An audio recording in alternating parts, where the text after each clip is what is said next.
ఏంటంటారా, గుర్తుపెట్టుకో, ఇక్కడ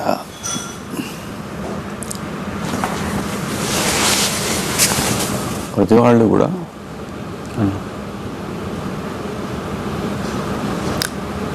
ఎవరు ఈజీగా ఉన్నారని చూసుకుని మీదకి వస్తుంటారు. అయితే అమ్మాయికి సంబంధం లేదు, ఇష్యూలో దూరేసింది కాబట్టి నువ్వు తప్పించుకొని జాగ్రత్తగా వెళ్ళాలి ముందుకి. నీకు అర్థమైందా? వాదన ఎంత తక్కువ పెట్టుకుంటే నీకు అంత సేఫ్. మళ్ళీ పెట్టుకోనమ్మా అంటే ఒక మ్యాచ్ పోయినా పర్వాలేదు, కానీ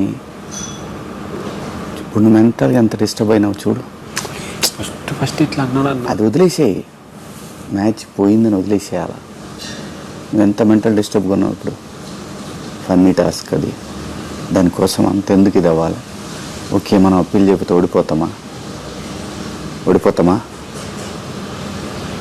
ఓడిపోయామనుకో, అప్పీల్ చేస్తేనే ఓట్లు వేసారంటే అప్పీల్ అవకాశం ఉంటే చేసుకుంటామని వాళ్ళకి కూడా తెలుసు. గేమ్స్ మీద చేసుకోలేకపోయామనే విషయం కూడా తెలుసు వాళ్ళకి. అర్థమైందా? ఆడియన్స్కి. నాకు ఉంటుంది బాధ, అరే చేసుకోలేకపోతున్నామే, 2 మ్యాచ్లు ఫైనల్ దాకా వచ్చిపోయినా నేను. కానీ వాటన్నిటికంటే ముఖ్యమైనది మనము దొరకకుండా జాగ్రత్తగా బయటపడాలి ఈ హౌస్ నుంచి. గుర్తుపెట్టుకో అన్న ఒక్క మాట. అయితే ఆపిండు, నాకు అర్థమైపోయింది కావాలని. ఆపిండనుకో నువ్వు పోయి పట్టుకోకుండా ఉండాలిగా. ఒక గేమ్కి ఏమైద్దిరా? ఏమైద్ది ఒక గేమ్ పోతే? అనుకుందాం మనలో. నేను రాలేనా, చెయ్యి దెబ్బ తగులుతుందని ఆగిన. ఎందుకు? నాకు ఈ గేమ్ కంటే నా చెయ్యి చాలా ఇంపార్టెంట్. నీకు 1 వీక్ నుంచి ఇదే మాట చెప్తున్నా నేను, కానీ నువ్వు నీ పద్ధతి మార్చుకోవట్లా. అదే మైండ్ సెట్లో ఉంటున్నావు. నేను ఎట్లన్నా కానీ వద్దురా, ఏం కాదు, నువ్వు బ్రహ్మాండంగా ఆడినావు ఇప్పుడు దాకా. బ్రహ్మాండంగా ఆడినావు, పోతుందా అంటరా ఈ ఒక్క గేమ్ తోటే? ఈ టాస్క్ ఈ వారం మొత్తం ఆడలేదు అనుకుందాం, వదిలేస్తారు ఆడియన్స్ నిన్ను. అటువంటిప్పుడు ఇంకెందుకు వదిలేస్తే ఎందుకు, ఉంటే ఎందుకు, పోతే ఎందుకు మనకి? నేననేది అర్థం చేసుకో.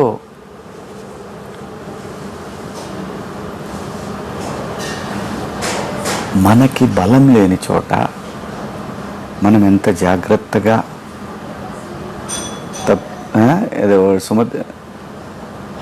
మధ్యలో సుమతి శతకంలో ఒకటి ఉంటుంది, తప్పించుకు తిరుగువాడు ధన్యుడు సుమతి అని. దాని ముందు చాలా ఉంటుంది. మనము స్థానబలం లేనప్పుడు మనం ఎంతో జాగ్రత్తగా ఉండాలి. చేశానని కౌంట్ చేపిస్తారు కదా.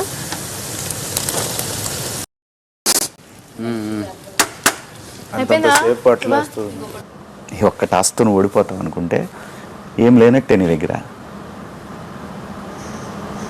నేనైతే అదే ఫీల్ అవుతా. నేను ఈ ఒక్క టాస్క్తో నేను కనుక బయటకు నేను వేస్ట్ అని జనం అనుకుంటే ఇప్పటిదాకా నేను ఆడింది కూడా ఏదో గుడ్లో మెల్లగా వచ్చేసినట్టే నా దృష్టిలో.